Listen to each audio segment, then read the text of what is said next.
ఈరోజు మదనపల్లి మున్సిపల్ అధికారులు రోడ్డు ఆక్రమణను తొలగించే పేరుతో జేసీబీ పెట్టి శుభ్రం చేస్తూ ఉన్నారు.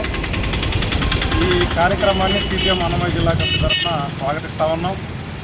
వాస్తవంగా రోడ్డు ఆక్రమణని తొలగించాలని సిపిఎం డిమాండ్ చేసింది.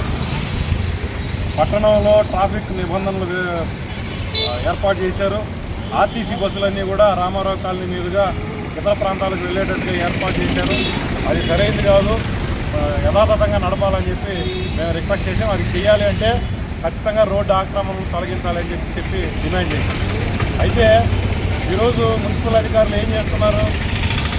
జేసీబీ పెట్టి ఊరికే ప్రజా ధనం దుర్వినియోగం అయ్యే విధంగా ఆ ఇళ్ల ముందర వేసుకున్నటువంటి వాటిని తొలగించే కార్యక్రమం చేస్తున్నారు తప్ప, అంటే వాళ్ళకి పార్కింగ్కి మంచి అనువుగా ఏర్పాటు చేస్తున్నారు తప్ప పూర్తిగా రోడ్డు ఎంత ఉంది?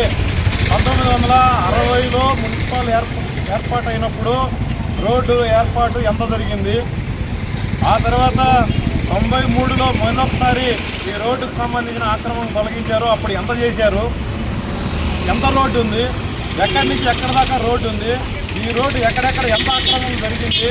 ఇట్లాంటి వాటిని ఫైనలైజ్ చేయకుండా ఆ రోడ్డు ఆక్రమణలకు పాల్పడినటువంటి వాళ్ళ మీద నోటీసులు ఇవ్వడం కానీ లేకపోతే వాటిని ఆక్యుపై చేసుకోవడం కానీ చేయకుండా కేవలం తూతూ మంత్రంగా ప్రచార ఆర్భాటాల కోసం, ప్రజల్ని మభ్యపెట్టడం కోసం ఈ ఏదో ఆక్రమణ తొలగిస్తున్నామనే పేరుతో జేసీబీ పెట్టుకొని కాంట్రాక్టర్ల జేబులు నింపుకోవడం కోసం ఇది ఒక ప్రయత్నం తప్ప ప్రజల్ని వాళ్ళ సమస్యల్ని పరిష్కరించడానికి మాత్రం కాదనేటటువంటిది మనకు చాలా స్పష్టంగా అర్థమవుతోంది. మనం చూస్తే బిఎస్ఎన్ఎల్ పోస్ట్ ఆఫీస్ ముందున్నటువంటి రోడ్డు దాదాపు 80 అడుగులు ఉంది. ఆ 80 అడుగుల రోడ్డు మొత్తం బసినికొండ మున్సిపల్ లిమిట్స్ నుంచి ఇటువైపు అమ్మచెరువు మెట్లో ఉన్నటువంటి మున్సిపల్ లిమిట్స్ దాకా అదే రోడ్డు ఉండాలి. ఉందా? ఎన్టీఆర్ సర్కిల్ నుంచి దాదాపు నిమ్మనపల్లి సర్కిల్ దాకా ఈ రోడ్డు పూర్తిగా ఆక్రమణలకు గురైపోయింది. ఈ ఆక్రమణలు తొలగించండి. ప్రైవేట్ బిల్డింగ్ జోలికి పోవద్దు, ప్రైవేట్ ఆస్తులను కూలగొట్టే పని చేయొద్దు. కానీ యథాతథంగా ఉన్నటువంటి మున్సిపల్ గెజిట్ ప్రకారం ఉన్నటువంటి రోడ్డును మాత్రం తీసుకుంటే ఖచ్చితంగా ఈ వన్ వే కూడా అవసరం లేకుండానే బస్సులు పోయేదానికి అవకాశం ఉంది. దాన్ని బహిర్గతం చేయాలని మేము డిమాండ్ చేస్తాము. ఇది చేస్తే పరిష్కారం అవుతుంది తప్ప ఊరికే ప్రచార ఆర్భాటాల కోసం ఏదో చేసినామని గొప్పలు చెప్పుకోవడం కోసం ఈ ప్రయత్నాలని విరమించుకోవాలి.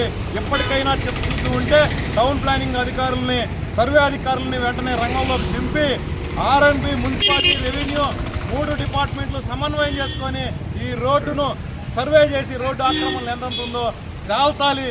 ఇది తేల్చకుండా ఇది చేస్తే మాత్రం ప్రయోజనం లేదు. ఖచ్చితంగా మున్సిపల్ అధికారులు అదేవిధంగా జిల్లా కలెక్టర్ గారు కూడా జోక్యం చేసుకోవాలి. ఈ ట్రాఫిక్ సమస్యను పరిష్కరించాలని మేము డిమాండ్ చేస్తున్నాం. ఖచ్చితంగా ఇది చేస్తారని చెప్పి ఆశిస్తున్నాం. ప్రజలందరూ కూడా ఈ ట్రాఫిక్ సమస్య పరిష్కారానికి సహకరించాలని చెప్పి విజ్ఞప్తి చేస్తా ఉన్నాం. ఇప్పటికైనా మున్సిపల్, రెవెన్యూ, పోలీస్ యంత్రాంగం, ప్రజలు, ప్రజా సంఘాలతోటి, రాజకీయ నాయకులతోటి ఒక సమన్వయ సమావేశం ఏర్పాటు చేసుకొని ఈ ట్రాఫిక్ నిబంధనలు, ట్రాఫిక్ సంబంధించినటువంటి అవగాహన కార్యక్రమాన్ని ఏర్పాటు చేయాలని కూడా డిమాండ్ చేస్తూ ఉన్నాం.